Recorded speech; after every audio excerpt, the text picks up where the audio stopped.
काशी में कबीरदास जी की जब बहुत प्रसिद्धि हो गई, इतनी प्रसिद्धि हो गई श्री कबीरदास जी की कि महाराज जहां वो निवास करते थे वहां हजारों की तादाद में भीड़ आने लग गई। कबीरदास जी का भजन छूटने लगा। कबीरदास जी बोले मैं क्या करूं, ये इतनी भीड़ मेरे पीछे लग गई है, ना मुझे भजन करने देते हैं, ना मुझे ठाकुर जी की आराधना करने देते हैं, बस 24 घंटे भीड़ चारों तरफ घेर के रखती है। तब बोले क्या करूं? बोले ऐसा कुछ कृत्य करता हूं जिससे भीड़ मुझसे दूर हो जाए।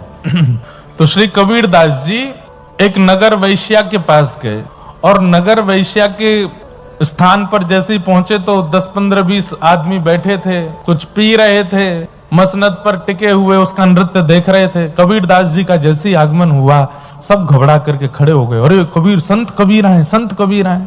वो वैश्या भी पानी पानी हो गई, ये मेरे यहाँ कैसे आ गए? सब लोग वहां से भागे। कबीरदास जी ने उस वैश्या के चरण पकड़े और कहा मां मेरी रक्षा करो। अब वो मां नहीं है, लेकिन मां एक भाव का नाम है। कभी किसी के प्रति जागृत हो जाता है तो आप बोल देते हैं कि आप मेरी मां हैं।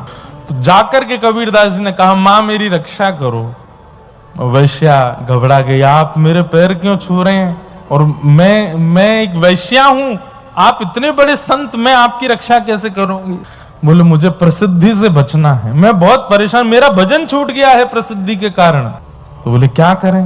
बोले आप नगर यात्रा पे निकलती हो कभी कभी संध्या के रात्रि के समय पर, और आपको देखने के लिए असंख्य जो व्यसनी लोग हैं उनकी भीड़ लगती है।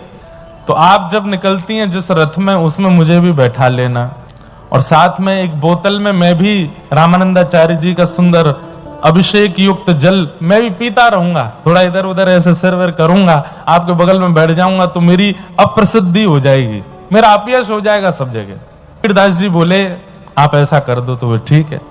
अब वो वैश्या ने अपने रथ में कबीरदास जी को बैठा लिया। कबीरदास जी बढ़िया चरणामृत पी रहे हैं। अब चरणामृत वो भी चंदन आदि लगा करके चरणामृत निकाला गया तो शीशे के पात्र में वो लगी रहा था कि कोई पीला पानी है। तो पहली बात तो रथ में कबीरदास बैठे हैं, इसी से ही अपयश हो गया। और देखो देखो देखो ये क्या चल रहा है, क्या चल रहा है, क्या हो रहा है, क्या हो रहा है। कबीरदास जी वो पानी और पी में जोर जोर से। तो महाराज पूरी काशी में क्या पूरे भारत में अपयश हो गया कबीरदास जी का। लोगों ने कह दिया हम तो पहले ही कह रहे थे मुस्लिम का जाया है, ये कैसे हिंदू देवताओं को पूज करके पूज नहीं हो सकता है। जो लोग कबीरदास जी का सत्संग सुनने जाते थे उनके माता पिता पतियों ने घर में रोक टोक लगा दी, अरे इसका सत्संग सुनने जाओगे, वो एक वैश्या के संग घूमता है। अचानक से भीड़ कम हो गई। कबीरदास जी बोले अब अच्छा, अब शांति है, अब सब दूर दूर तक चले गए हैं, अब बढ़िया है। तब भजन में उनका मन लगा। तो अपयश जानबूझ करके कराया अपना, ताकि भजन। फिर बाद में राजा को भी संशय हो गया कि मेरे गुरुजी में सच में दोष है क्या, लेकिन फिर बाद में जाकर के वो सब स्पष्ट हुआ कि ये भीड़ दूर